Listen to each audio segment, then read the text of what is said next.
shifokorlarni poraxo'r, aptekaga yozadigan, faqat pulni o'ylaydigan deb baholashdi. Yaqinda bitta mavzu qo'ydim, ChatGPTni, ya'ni nevroz xavotirli bemorlarga qo'yinglar, foydalanmanglar ChatGPTdan, sizlarni adashtirib qo'yishi mumkin, sizlarni noto'g'ri tushunishingiz mumkin deb video qo'ydim. Ya'ni Reels qo'ydim. Reels'ni kommentariylarida o'qib hayron qoldim. Demak, bitta xulosaga keldim. Umuman xalqimizni bizni shifokorlarga bo'lgan ishonchi, ularga bo'lgan hurmati juda past. Juda ham past. Shifokorlarni poraxo'r, aptekaga yozadigan, faqat pulni o'ylaydigan deb baholashdi. Shuni aytib o'tmoqchiman. Har bir kasbda o'zini kasbini fidoyilari, ustalari bo'ladi. Bildingizmi?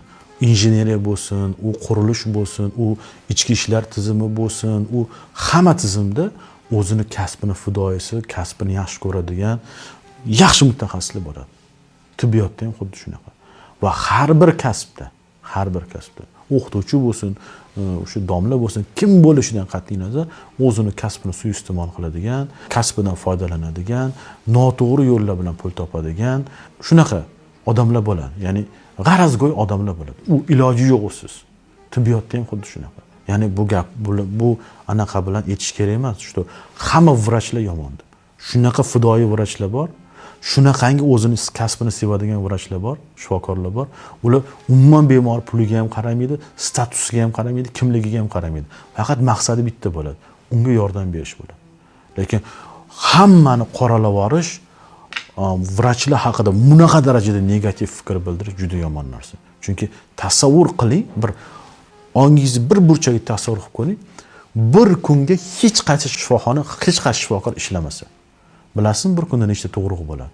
Bir kunda nechta ekstrenniy operatsiyalar bo'ladi? Nechta infarkt, nechta insult bo'ladi? Bir kunda nechta avariya bo'ladi? Nechta jarrohlik amaliyotlari bo'ladi? Qanchadan qancha odamlarning hayoti saqlab qolinadi. Oddiy misol, bir kunda bilmadim, respublika bo'yicha 5000 ga yaqin tug'ruq bo'ladi yoki 3000 ga yaqin tug'ruq bo'ladi. 3000 ta go'dakni dunyoga keltirishiga yordam beradi vrachlar. Nimaga bu taraflari aytilmaydi? To'g'ri, har bir joyda kamchilik bo'lgandek, bu sohada ham kamchilik bor. Har bir joyda o'sha kasbidan suiiste'mol qiladigan odamlar bo'lgandek, bizning sohada ham shunaqa odamlar bor. Lekin ularni deb umumiy shifokorlarni yomon ko'rsatish bu juda yomon narsa. Shifokorlik kasbi juda e'zozlanadigan kasb hisoblanadi. Shuning uchun shu kommentariy yozganlarga aytaman, agar sizning hayotingizda shunaqa shifokorlar uchragan bo'lsa, bu demak hamma shifokorlar shunaqa degani emas. Sog' bo'linglar, o'zingizlarni ehtiyot qilinglar. Biz hamisha sizlarga yordam berishga tayyormiz.